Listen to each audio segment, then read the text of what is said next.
할렐루야, 주의 이름으로 사랑합니다. 예, 주의 이름으로 축복합니다. 예, 추석 명절 잘 보내셨는지요? 오늘은 주일이면서 명절 끝날입니다. 그래서 물론 추석은 언제였어요? 무슨 요일이었어요? 금요일이었잖아요, 그죠? 그렇지만 연휴가 오늘로 끝나는 연휴라 우리 대광교회에도 나오지 못한 성도님들이 있고 이리저리 이동하면서 온 나라 국민들이 들썩들썩한 연휴를 보내게 됩니다. 오늘 그 마지막 날이 바로 주일이지요. 참 어린 시절 명절이 그렇게 기다려졌는지 몰라. 왜 이렇게 기다려졌는지. 우리 권사님들이나 우리 집사님들, 연세가 좀 있는 분들 아마 저와 같은 마음이 아니었나 생각을 하게 되는데요. 요즘은 명절이 옛날 같지 않은 것 같아요. 저만 그런가요? 옛날처럼 기다려지지도 않고 옛날처럼 아주 큰 날로 여겨지지도 않는 것 같아요. 옛날에는 하여튼요, 여기저기 그냥 요즘 한복 입는 사람들도 드문드문 어쩌다 한 사람 볼까 말까, 그죠? 예전에는 다들 한복 차려입고, 그죠? 여기저기 동네 어른들한테까지도 인사하러 다녔었는데 요즘은 그런 것들이 없는 것 같아요, 그죠? 그래서 좀 조용하지 않은가 생각하게 되는데요. 뭐든지 처음이 중요한 것 같은데요. 어릴 때 처음 맞이했던 명절 정말 뜻깊고 기억에 많이 남았던 것 같죠? 근데 매사에 명절뿐만이 아니라 모든 일이 처음이 중요한 것 같아요. 처음이. 여러분들은 어떠신지 모르겠지만요, 처음에는 굉장히 순수하고 처음에는 순박하고 이렇게 다가갑니다. 모든 일이 그래요. 모든 일이. 처음부터 어떤 머리를 쓰거나 어떤 괴교를 부리거나 어떤 술수를 쓰지 않습니다. 대부분의 많은 사람들이 처음 일을 시작하거나 처음 어떤 일을 당할 때 처음에는 순수한 마음을 가지고 다가가게 되지요. 여러분들의 처음은 어떤지 모르겠습니다. 그러나 중요한 사실은 어느 누구에게나 무엇이 있을까요? 처음이 있어. 처음이. 누구에게나 처음이 있습니다.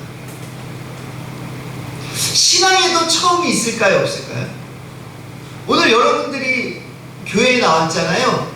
그런데 여러분들이 교회에 나오게 된 처음이 있다 이 말이에요. 처음. 저 같은 사람은 모태신앙이라고 합니다. 모태신앙은 어떤 사람이에요? 네? 엄마 뱃속에서부터 신앙생활을 한 사람을 모태신앙이라고 해요.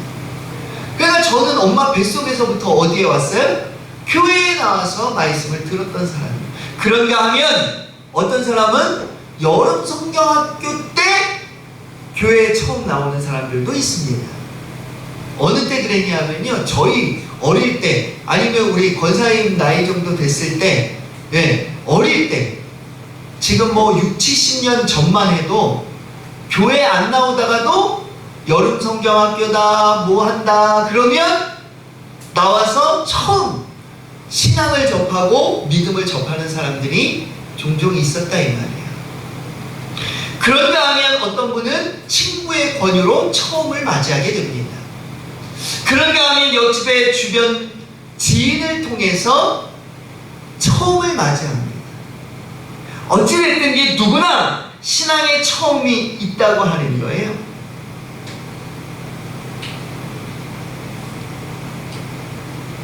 그런데 이렇게 처음을 맞이하는 사람들의 모습을 통해서 우리가 만나게 되는 게 있어요. 뭐냐? 순수함이에요. 신앙 안에도 뭐가 있어요? 순수함이 있어요. 처음 나오는 사람들은요, 기도해라 하면 뭐예요? 기도합니다. 찬송합시다 그럼 찬송해요. 그렇게 하는 건 줄 알아. 그런데 1년, 2년, 10년, 20년 다니다 보면 신앙에도 뭐가 생길까요? 뭐가 생길까요? 꾀라고 하잖아요. 꾀. 들들이 이렇게 이 정도는 해도 돼. 처음 나온 사람이 그런 말 하지 않습니다. 처음 나온 사람은 이렇게 하면 안 돼? 라고 묻죠. 이렇게 해도 돼? 라고 말하지 않아요. 근데 꼭 10년, 20년 된 사람들이 뭐라고 말하는지 아세요? 이 정도는 괜찮아. 사랑하는 성도 여러분, 신앙의 처음에도 순수함은 존재한다고 하는 사실을 오늘 저와 여러분이 깨닫게 되는 거예요. 그래서 저와 여러분이 가끔 뭐라고 말하죠? 옛날이 뭐요? 옛날이 그리워 라고 말할 때가 있습니다. 우리 신앙의 처음이 존재했던 것처럼 이 나라 이민족에도 처음이 있었을까요? 없었을까요? 복음의 처음이 있었어요. 이 나라 이민족 가운데 복음의 처음이 있었다. 특별히 우리는 한국 복음의 처음을 누구라고 말하냐 하면 우리 한번 따라해 볼까요? 알렌 선교사. 네. 한 번쯤은 여러분들이 입으로 한번 되새겨 봐야 되는 이름 아니겠어요? 이 알렌 선교사가 한국에 최초로 복음을 들고 들어온 선교사예요. 1884년 9월 20일 제물포항이라고 하는 곳으로 들어옵니다. 그래서 광회원이라고 하는 병원을 세워요. 그리고 병원을 통해서 복음을 증거합니다. 최초의 의학이 우리나라에 들어온 것과 같습니다. 그래서 광회원이라는 곳에서 복음을 증거하며 환자들을 치료하며 우리나라에 힘들고 소외된 어려운 사람들을 많이 돕습니다. 아주 귀한 의료기관으로 우뚝 서게 되지요. 훗날 이름이 무엇으로 바뀌게 되죠? 무엇으로 바뀌죠? 네, 역사 공부를 좀 해야 되겠네요, 우리. 그죠? 제중원이라는 이름으로 바뀌게 됩니다.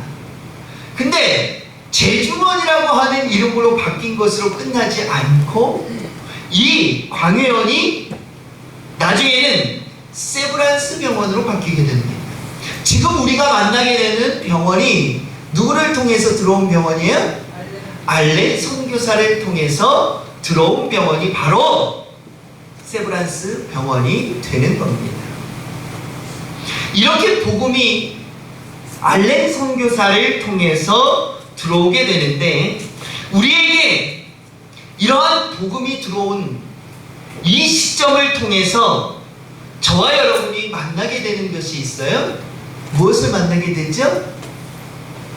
희생, 섬김이라는 것을 만나게 됩니다. 알렌 선교사의 희생과 섬김이 없이는 도저히 이 나라 이민족의 복음이 뿌리내리지 못했을 거예요. 그런데 알렌 선교사의 희생과 섬김을 통해서 이 나라 이민족의 복음이 심겨지고 싹을 내리고 또 열매를 맺게 되었다고 하는 거죠. 알렌 선교사의 복음 증거가 시작된 이후 얼마 후에 우리나라에 갑신정변이라는 정변이 일어납니다. 갑신정변이 뭐죠? 개혁파라고 외치는 개혁파와 명성왕후의 중심을 하는 이 세력들 간의 싸움, 다툼이 바로 갑신정변이에요. 굉장히 나라가 혼란하고 많은 사람들이 죽임을 당하고 특별히 외국에서 들어온 사람들을 가만두지 않았던 때가 바로 갑신정변이 일어났던 이때입니다. 그래서 외국에서 들어왔던 외국인들이 갑신정변을 맞아서 어디로 돌아가요? 어디로? 자신의 나라로 다 돌아갑니다. 그런데 알렌 선교사는 돌아갔을까요? 안 돌아갔을까요? 안 돌아갑니다. 그리고 끝까지 남아서 복음을 증거했던 알렌 선교사의 모습을 저와 여러분이 만나게 됩니다. 이 알렌 선교사가 무엇라고 이야기하느냐? 나는 가고 싶어도 가지 못하며 또 갈 수 있다 하여도 가지 않겠습니다. 무엇을 위해서? 무엇을 위해서요? 복음을 위해서.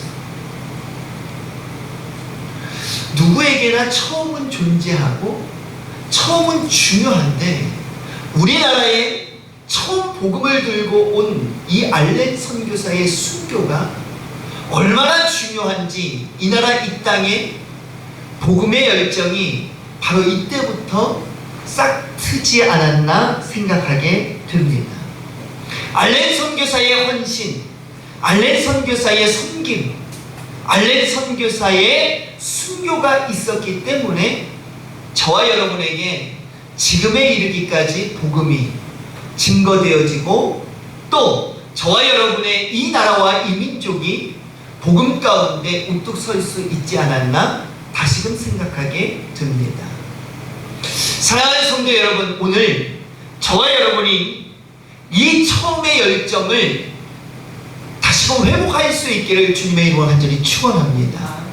이 나라 이 민족에게도 처음 복음의 열정이 있었던 것처럼 저와 여러분에게도 복음을 받아들이고 예수 그리스도를 믿겠노라고 고백했던 처음의 순간이 있었을 줄로 믿습니다. 누구에게나 처음은 존재해요. 저에게도 처음이 있었어요. 부모님이 모태신앙이라고 해서 신앙의 처음이 아닙니다. 하나님을 만나고 하나님을 고백했던 처음 순간이 있어요. 이사야 60장 1절을 만나면서 일어나 빛을 발하라, 이는 내 빛이 이르렀고 여호와의 영광이 내 위에 임하였음이니라. 기도 중에 만났던 성경 구절이에요. 목회자의 자녀로 컸지만 신앙, 믿음의 처음을 만나지 못했어요. 그저 집이 교회였기 때문에 예배했고, 그저 아버지가 목사님이었기에 찬양했어요. 예수 그리스도가 뭔지 마음속에 없었습니다. 그런데 기도 중에 처음 주님을 만났고, 그 가운데 하나님의 말씀을 들었고, 그 가운데 처음의 열정이 생겨나게 됩니다. 그 열정이 어쩌면 저를 목회자로 키워냈는지도 몰라요. 사랑하는 성도 여러분, 여러분들에게도 처음이 있었을 줄로 믿습니다. 신앙에 처음이 있었을 줄로 알아요. 뭐 친구를 통해서, 지인을 통해서, 아니면 부모님을 통해서 교회를 접하고 신앙을 접하고 말씀을 접하고 예수 그리스도를 깨닫고 마음으로 믿는 처음의 순간이 있었을 줄로 알아요. 그때의 신앙을 회복할 수 있는 저와 여러분 되어지기를 주님의 이름으로 간절히 축원합니다. 시간이 가면 갈수록 신앙의 열정이 높아가야 되는데, 참 사람은 이상한 것 같아요. 시간이 가면 갈수록 신앙의 열정이 강해지는 게 아니라 어떻게 될까요? 희석이 돼, 희석이 돼. 어디에 희석이 되느냐? 세상에 희석이 되고 죄악에 희석이 되고. 참 이상하죠? 왜 그럴까요? 성령의 충만한 은혜가 지속되지 못해서 그래요. 기도하던 자가 기도하지 않고요, 말씀 읽던 자가 말씀을 읽지 않습니다. 찬양하던 자가 찬양을 하지 않으니까 신앙은 점점 희석되어져 가고 있습니다. 이 나라 이 땅의 신앙이 바로 그런 것 같아요. 오늘 저와 여러분의 신앙이 다시금 처음을 기억하고 처음을 생각하면서 그 열심 있던 때, 그 열정 있던 믿음으로 다시금 회복되어지는 놀라운 역사가 오늘 이 시간 이 자리에서 일어날 수 있기를 다시 한번 주님의 이름으로 간절히 축원합니다. 어느 20년 된 중년 부인이 있었어요. 제가 여러분들에게 한번 예화로 드렸던 예화인 것 같은데, 20년 결혼 생활을 한 부인이 목사님을 찾아옵니다. 그리고 고민을 상담해요. 아, 목사님, 안 되겠습니다. 저 이혼하겠습니다. 도저히 이제는 참을 수가 없습니다. 목사님이 묻습니다. 아니, 도대체 뭐 때문에 그러십니까, 집사님? 뭐 때문에 이혼한다고 하는 거예요? 라고 묻습니다. 이 20년 된 집사님이 이렇게 이야기합니다. 제가 결혼할 때 남편에게 내세운 조건이 한 가지 있습니다. 바로 그것이 교회에 다니는 것이었습니다. 남편은 결혼만 하면 교회에 얼마든지 보내주겠다. 저에게 철떡같이 약속을 했습니다. 그런데 남편은 제가 내세운 조건에 흔쾌히 승낙했지만 결혼한 뒤부터는 한 번도 교회에 나가지 못하도록 억압하고 핍박했습니다. 그런가 하면 시댁 부모님들은 할마다 나에게 이런저런 말로 상처를 주기 시작합니다. 1년에도 몇 번씩 제사를 차려야만 했고 신앙을 도저히 허락하지 않는 시댁 살림을 통해서 나는 너무나도 힘이 들었습니다. 20년이 지났지만 지금도 내가 신앙생활하는 것을 남편은 허락하지 않고 시부모님도 허락하지 않습니다. 저는 이제 신앙을 위해서 이혼을 결심했습니다. 결혼하기 전에 다니던 교회의 목사님을 찾아와서 20년 만에 만난 거예요. 그죠? 그런데 그 교회에 찾아와서 그 목사님에게 이렇게 상담을 합니다. 나는 이혼하겠노라고. 여러분 어떻게 생각하세요? 우리 권사님들은 조금 동감하는 것 같은데, 결혼할 때 남자들이 참 약속을 많이 해요. 그죠? 근데 약속을 지키는 남자들이 별로 없어. 그죠? 결혼만 하면 왜 그렇게 되는지, 저도 무슨 약속을 했는지 모르겠지만, 모르겠어요. 몰라서 못 지키는 것 같아요. 어찌됐든 이 집사님이 20년 만에 목사님을 찾아와서, 목사님, 신앙생활 할 수 있게 보장해 준다고 해서 결혼했는데 20년 동안 교회 한 번을 못 갔습니다 라고 하면서 이혼하겠다고 하는 거예요. 목사님이 가만히 듣고 있다가 그 집사님에게 이렇게 말합니다. 집사님, 참 수고 많았네요. 참 수고 많았는데 한 6개월만 참아보지 않겠어요? 라고 이야기를 합니다. 20년 참았으니까 6개월 정도는 참아낼 수 있지 않습니까? 라고 이야기를 합니다. 그동안 아내로서, 며느리로서, 어머니로 굉장히 수고가 많았는데 이제는 그 가정에 아내, 며느리, 엄마의 직책으로 6개월을 보내지 말고 6개월 동안 선교사로 한번 지내보지 않겠습니까? 복음을 증거하고 예수 그리스도를 전하는 선교사의 삶으로 6개월만 생활해 보세요. 그리고 나서 이혼해도 괜찮지 않겠습니까? 그리고 이 집사님이 집으로 돌아갑니다. 그런데요, 한 1년이 지났을까? 목사님이 예배를 진행하는데 어디서 많이 본 분이 앉아있어. 가만히 보니까 누구예요? 그 여자 집사님이에요. 아, 예배를 마치고 이 목사님이 너무 반가운 마음에 달려가서 인사를 합니다. 아, 집사님, 1년 만에 또 다시 만나게 돼서 너무 반갑습니다.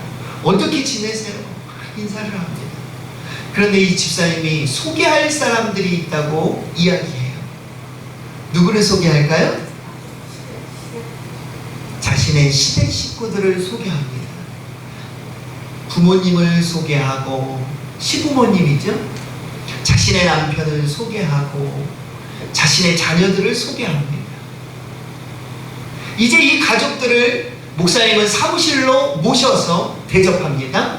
다과를 대접하고 축복 기도를 해주고, 그러면서 이 가족의 이야기를 듣습니다.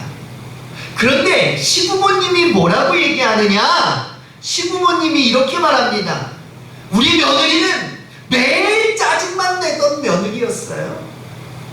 우리 며느리의 얼굴을 보면 얼마나 기분이 상하는지 한 번도 웃는 걸 못 봤어요 라고 이야기를 합니다. 그런데 어느 날부터 환한 미소를 띠고 짜증을 내는 것이 아니라 기쁨과 감사의 말을 하는 며느리의 모습을 보았습니다.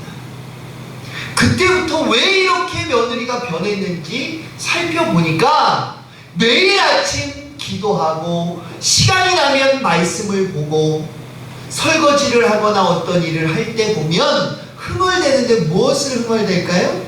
찬양을 흥얼대는 며느리의 모습을 발견했어요. 아, 신앙이 이렇게 큰 힘을 발휘할 수 있구나 깨달았습니다. 남편도 한마디 합니다. 전에는 남편이 조금 늦게 들어가면 문 걸어 잠그고 열어주지 않았다는 거예요. 날마다 어떤 일에든지 핍박하고 조롱하고 네가 뭐 할 수 있냐, 남편을 세워주기보다 남편을 어떻게 했을까요?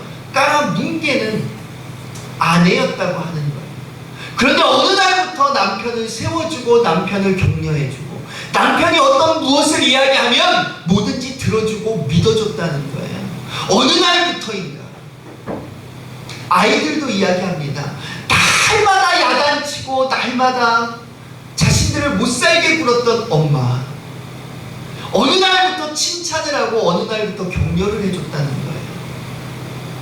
그 순간부터 가족들이 엄마의 모습을 발견하고 엄마의 모습을, 아내의 모습을, 며느리의 모습을 관찰하기 시작한 거예요.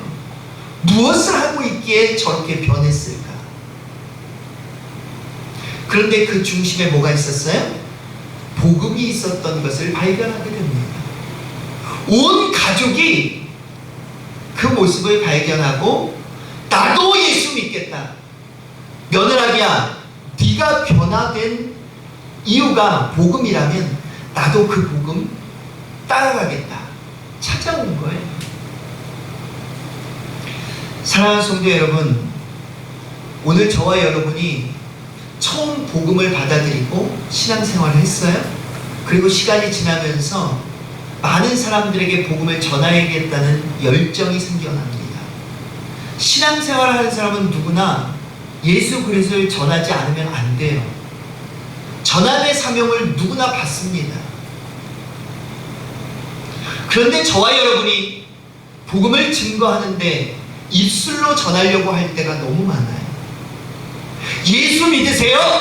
야, 나와 같이 교회 가자. 예수 한번 믿어보자 라고 입술로 고백할 때가 많이 있습니다.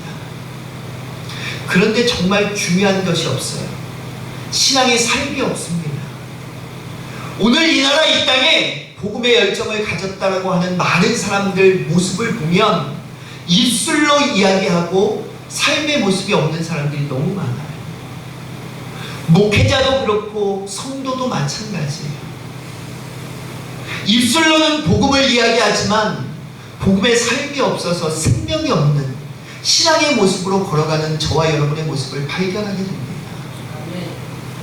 사랑하는 성도 여러분, 추석 명절을 맞아서 저와 여러분이 가족들 많이 만나셨을 거예요. 그런데 그 가족들이 바라보는 저와 여러분의 모습이 어떠했을까 생각해 볼 수 있기를 바랍니다. 저와 여러분은 신앙인이라고 하는 하나님의 백성, 하나님의 자녀예요. 저와 여러분이 만나는 일가 친척들도 저와 여러분이 복음을, 하나님을 믿고 있는 것을 너무나도 잘 알고 있어요. 그런데 명절에 만나면 저와 여러분의 모습 속에서 예수 그리스도를 발견할 수 없다면, 복음을 발견할 수 없다면, 저와 여러분의 모습 속에 하나님을 발견할 수 없다면, 믿지 않는 일가 친척들이 저와 여러분을 통해서 과연 예수 그리스도를 믿으려고 할까요? 오늘 저와 여러분이 명절을 보냈지만 다시 한번 저와 여러분의 모습을 되돌아보면서 나는 이번 명절에 어떤 모습으로 가족들을 만났나 되돌아볼 수 있는 저와 여러분 되어지기를 주님의 이름으로 간절히 축원합니다. 그래서 나의 모습을 통해서 믿지 않는 일가 친척이 나의 모습을 통해서 내가 일하고 있는 현장 가운데 또 내가 만나고 있는 이웃 가운데 죽어져가는 믿지 않는 영혼이 있다면 나의 모습을 통해서 복음이 전달되어지고 예수 그리스도가 선포되어지는 귀한 천함의 삶을 반드시 살아가는 내가 되어져야 되겠다라고 고백하는 저와 여러분 되어지기를 주님의 이름으로 간절히 축원합니다. 저와 여러분이 선교사로 우뚝 설 수 있기를 간절히 소망해 봅니다. 성도의 삶으로 끝나기는 너무 아깝잖아요. 그죠? 그리고 저와 여러분은 한 사람도 빠짐없이 선교사의 사명을 다 받았어요. 이 나라 저 나라 다니는 것이 선교사가 아니라 복음을 선포하면 그것이 선교사예요. 예수 그리스도의 사랑을 선포하면 나가서 실천하면 그것이 선교사입니다.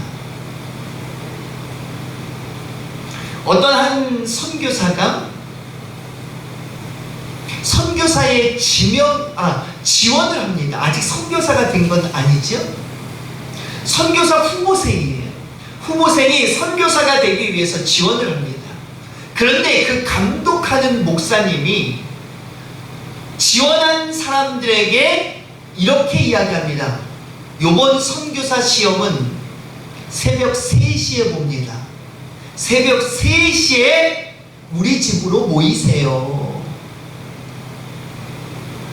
여러분, 새벽 3시에 시험 본다고 오라고 하면 가실 분?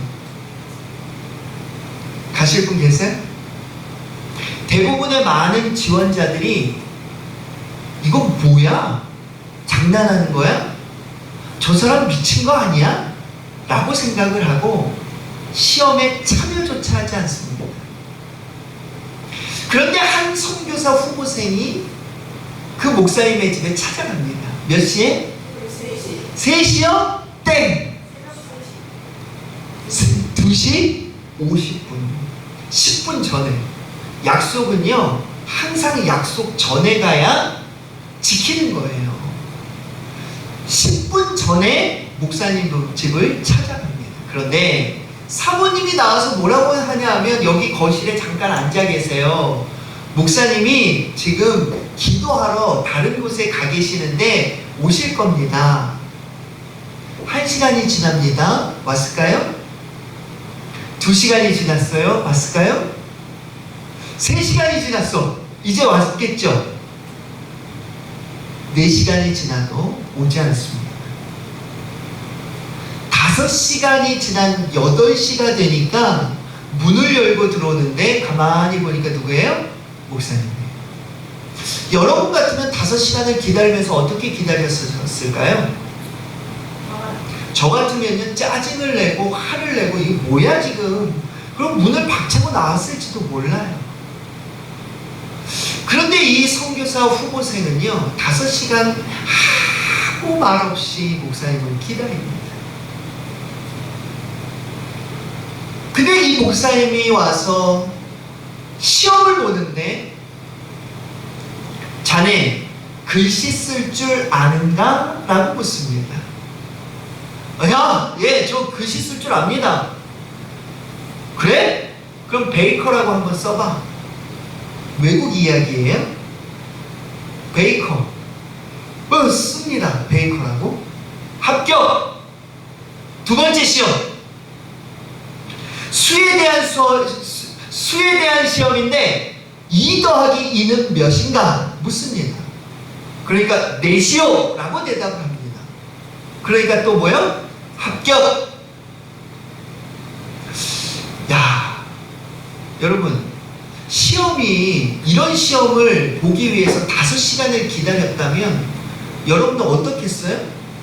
여기서 아마 화내지 않으실 분은 아무도 없을 것 같아. 막 속에서 울그락불그락 막 속에서 막 천불이 날 것 같아. 그럼에도 불구하고 이 선교사 후보생은요, 목사님에게 90도 인사를 하고 돌아갑니다. 그런데 이 목사님은 이제 선교회에 가서 이렇게 이야기를 합니다. 젊은이 한 사람이 저의 집을 찾아왔는데 이 젊은이는 선교사로 나아가기에 합당합니다. 왜냐? 내가 여러 가지 테스트를 했는데 이 젊은 청년은 하나도 빠짐없이 다 통과했습니다. 첫 번째 테스트, 자기 부정에 대한 테스트였습니다. 저는 그에게 새벽 3시에 제 집에 와 있으라고 했습니다. 그는 자신의 상식을 내세우지 않고 새벽에 저의 집에 와 있었습니다. 상식적으로 맞는 일이에요, 아니에요? 3시에 오라는 게? 아니죠? 그럼에도 불구하고 순종했다는 거예요. 이것이 뭐냐? 자기 부정이에요. 다시 말하면 명령이 주어지면 내 스스로의 생각이나 판단이나 상식을 내세우는 것이 아니라 그 명령에 순종하는 마음. 이것이 선교사가 갖추어야 할, 빠져서는 안 되는 자격 중의 자격이라고 합니다. 두 번째 테스트, 얼마나 정확한가를 봤는데 이 젊은이는 정확히 3시 10분 전인 2시 50분에 도착해 있었습니다. 선교사로서 두 번째 자격은 뭐냐? 뭐예요? 정확성. 신용이라고 하죠, 신용. 누구는 약속만 하면 뭐 하는 사람 있어요? 늦는 사람이 있어요. 희한해. 10분 늦는 사람은 꼭 10분. 그래서 10분 전에 약속을 해요? 그래도 10분 늦어. 참 신기하죠. 교회 예배 시간에도 그래요. 제가 예전에 말씀드렸나요? 제가 의정부에서 사역할 때 한 집사님이 있어요. 이 집사님이 얼마나 신실한지 출근할 때 교회 와서 기도해요. 출근할 때. 그리고 퇴근하면 기도하러 올까요, 안 할까요? 퇴근할 때도 교회에 와서 기도하고 집에 가. 근데 수요일날 퇴근할 때 올까요, 안 할까요? 와서 기도하고 갑니다. 그러면 7시 예배에 와야 돼, 안 와야 돼요? 옷을 갈아입고 뭐 밥을 먹고 와야 하는데 7시에 안 와요, 안 와. 7시 10분에 안 와요, 안 와. 정확하게 15분에 딱 들어와요. 참 신기해. 제가 그래서 그때 신학생 때 전도사 때잖아요. 한번 시간을 체크해 봤어요. 정말 15분에 계속 들어오는지. 야, 신기해요. 몇 초 차이는 있지만 15분이 되면 어김없이 들어와, 어김없이. 근데요, 금요일 날도 몇 분 늦을까요? 15분. 그래서 그분 별명이 뭔지 아세요? 15분 집사예요. 15분 집사. 15분 빨리 와서가 아니라 15분 늦게 와서. 참 신기하더라고. 근데 우리 교회에도 보면 설교만 시작되면 뭐 하는 분 있어요? 어떻게 이렇게 잘하세요? 조금만 지나면 코 고는 소리가 들려요. 참 신기해. 그래서 제가 안 깨우고 설교를 맞춰보잖아요. 그죠? 근데 설교를 마치면 눈이 떠져 있을까, 안 떠져 있을까? 참 신기하죠? 왜 그럴까요? 왜?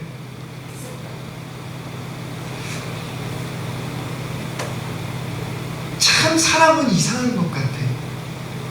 그런데 중요한 거는요, 이러한 안 좋은 습관들을 버리고 약속 시간을 잘 지키고 예배 시간을 잘 드리면 우리는 그 사람을 신임합니다. 신임.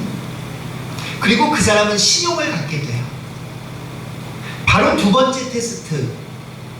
이 사람을 신임할 수 있는가 없는가? 이 사람은 과연 신용이 있는가 없는가? 약속을 얼마나 잘 지키나 안 지키나를 테스트했다는 거예요. 그런데 통과했어.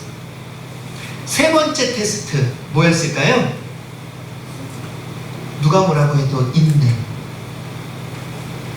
그 새벽 시간 졸린 가장 잠이 쏟아지는 그 시간에 시험을 보겠다고 오라고 해놓고 몇 시간이요?